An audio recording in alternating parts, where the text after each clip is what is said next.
അടുത്ത തെരഞ്ഞെടുപ്പ് നടക്കുമ്പോൾ ആരായിരിക്കും കേരളത്തിലെ മുഖ്യമന്ത്രി എന്ന ചർച്ചകൾ സജീവമാകുമ്പോൾ പലരും ഇപ്പോഴും വിശ്വസിച്ചിരിക്കുന്നത് മുഖ്യമന്ത്രി അത് പിണറായി വിജയൻ തന്നെ ആയിരിക്കും എന്നുള്ളതാണ്.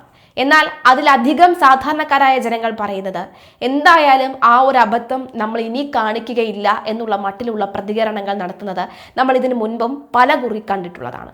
എന്തായാലും ഈ ഘട്ടത്തിൽ നിലവിലെ സാഹചര്യത്തിൽ അദ്ദേഹം തന്നെ മുഖ്യമന്ത്രിയായി വരണം, അല്ലെങ്കിൽ അദ്ദേഹത്തിൻ്റെ സർക്കാർ തന്നെ ഈ ഒരു കേരളം ഭരിക്കണം എന്ന് പറഞ്ഞുകൊണ്ട് വളരെ പ്രശസ്തയായ ഒരു അഡ്വക്കേറ്റ് പോസ്റ്റ് ചെയ്തിട്ടുണ്ട്. ആ പോസ്റ്റിന് പിന്നിൽ പല കാരണങ്ങൾ അവർ നിരത്തുന്നുണ്ട്, തെളിവ് സഹിതം കണക്ക് സഹിതം അവർ നിരത്തുന്നുണ്ട്. അതായത് ഒരു അഭിഭാഷക എന്ന നിലയിൽ അവർ പറയുന്ന കാര്യങ്ങളിൽ കഴമ്പുണ്ട് എന്ന് തോന്നും. മറ്റൊന്നുമല്ല, ആ പോസ്റ്റ് പോകുന്നത് ഇങ്ങനെയാണ്: ഈ സർക്കാർ ഇനിയും വരണം, ഒത്തിരി നന്ദിയുണ്ട്, ഇത്രയും ആത്മവിശ്വാസത്തോടെ തൻ്റെ സംസ്ഥാനത്തിൻ്റെ അവസ്ഥ പറയാൻ ഇന്ത്യയിൽ ഇങ്ങനെ ഒരു മുഖ്യമന്ത്രി ഇല്ല. അഭിനന്ദനങ്ങൾ. കൊലപാതകം 5 വർഷത്തെ കണക്കുകൾ ഒന്ന് പരിശോധിക്കാം. അതായത് ഈ കൊലപാതകങ്ങൾ, ഈ ക്രൈം കാരണം അല്ലെങ്കിൽ ഇത്തരത്തിലുള്ള സംഭവ വികാസങ്ങൾ കാരണം ഒക്കെ തന്നെ അഭിഭാഷകർ എന്ന നിലയിൽ അല്ലെങ്കിൽ ക്രൈം നമ്പറിൽ കേരളത്തിൻ്റെ എണ്ണം എന്ന് പറയുന്നത് വളരെ കൂടുതലാണ്. അഭിഭാഷക സമൂഹത്തിന് തന്നെ ഇത് അവരുടെ ജീവൻ മുന്നോട്ട് കൊണ്ടുപോകാൻ ഇതിൽ സർക്കാരിന് വലിയ നന്ദി എന്നാണ് പറയുന്നത്. എന്തായാലും നമുക്ക് ആ കണക്കുകൾ ഒന്ന് പരിശോധിക്കാം. ആദ്യം ഈ പോസ്റ്റിൽ പറയുന്നത്: ഈ സർക്കാർ ഇനിയും വരണം, ഒത്തിരി നന്ദിയുണ്ട്, ഇത്രയും ആത്മവിശ്വാസത്തോടെ തന്റെ സംസ്ഥാനത്തിന്റെ അവസ്ഥ പറയാൻ ഇന്ത്യയിൽ ഇങ്ങനെ ഒരു മുഖ്യമന്ത്രി ഇല്ല. അഭിനന്ദനങ്ങൾ. കൊലപാതകം 5 വർഷത്തെ കണക്കുകൾ: 2020 306 കൊലപാതകങ്ങളാണ്, 2021 337, 2022 334, 2023 352, 2024 335. അതുപോലെ തന്നെ 2025 അതായത് നവംബർ വരെ മാത്രം 305 കൊലപാതകങ്ങളാണ് നടന്നിരിക്കുന്നത്. അതിൽ ഡിസംബറിൽ വേറെ കണക്കുണ്ടാകും, അത് ഇതുവരെ അപ്ഡേറ്റ് ചെയ്തിട്ടില്ല. ക്രൈം ടൈപ്പ്: റേപ്പ് 2020 1880 ആണെങ്കിൽ അത് 2025 ആയപ്പോഴേക്കും 2735 കേസുകളായി ഉയരുകയാണ്. 2024 അത് 2901 ആയിട്ട് മാറിയിരുന്നു. 2023 2562, 22 2518 എന്നിങ്ങനെയാണ് റേപ്പ് കേസുകൾ പോകുന്നത്. എവിടെ കുറവ് എന്നുള്ളതാണ്. അതായത് ഈ റേപ്പുകൾ അല്ലെങ്കിൽ ഇത്രയും ക്രൈമുകൾ പൂർണ്ണമായും ഇല്ലാതാക്കാൻ കഴിഞ്ഞില്ലെങ്കിൽ പോലും വളരെ കുറച്ചു കൊണ്ടുവരാൻ സാധിക്കുമായിരുന്നല്ലോ നമ്മുടെ സംവിധാനം കൊണ്ട്. പക്ഷെ അതൊന്നും ഉണ്ടായില്ല. ഓരോ വർഷവും കൂടിക്കൂടി വരുന്നതല്ലാതെ കുറഞ്ഞു വരുന്നില്ല എന്നതാണ് വാസ്തവം. സെക്ഷൽ ഹറാസ്മെന്റ്, ലൈംഗിക ചൂഷണം അല്ലെങ്കിൽ അത്തരത്തിൽ ബുദ്ധിമുട്ട് അനുഭവിക്കുന്നവരുടെ കണക്കുകൾ 442 ആയിരുന്നു 2020. അത് 2025 ആയപ്പോൾ 859 ഉയരുകയാണ്. അതായത് ഇരട്ടിയേക്കാൾ കൂടുതലാണ് ഈ വർഷങ്ങൾ കഴിയുമ്പോൾ ഉണ്ടാകുന്നത്.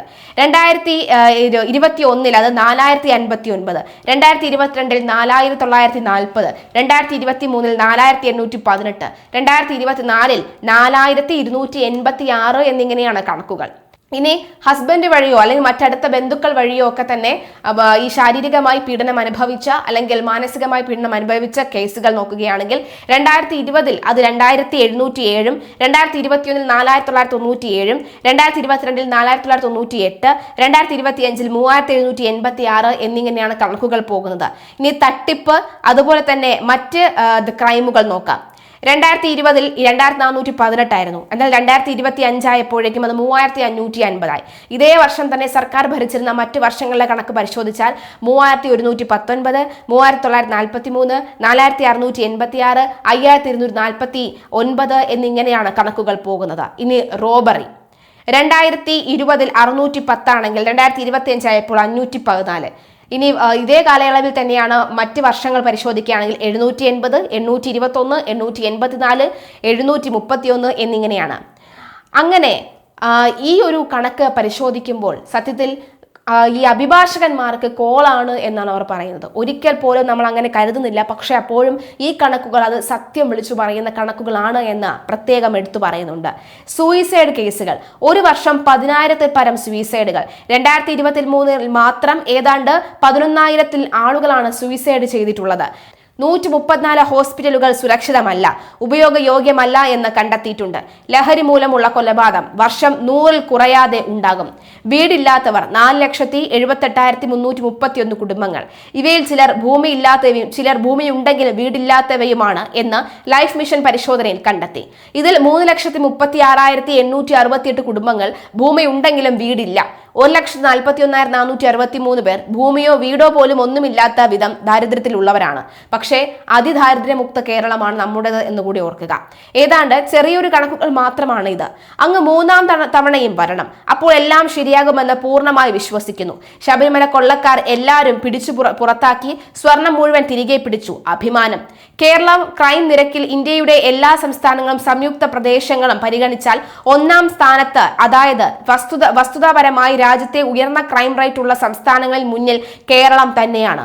ഉദാഹരണത്തിന് 2023 ഏറ്റവും വലിയ പുതിയ NCRB അടിസ്ഥാന വിവരങ്ങളിൽ കേരളത്തിൽ 11,631.2 ക്രൈം കേസുകൾ, ഏറ്റവും ഉയർന്ന ക്രൈം നിരക്കാണ് ഇത്.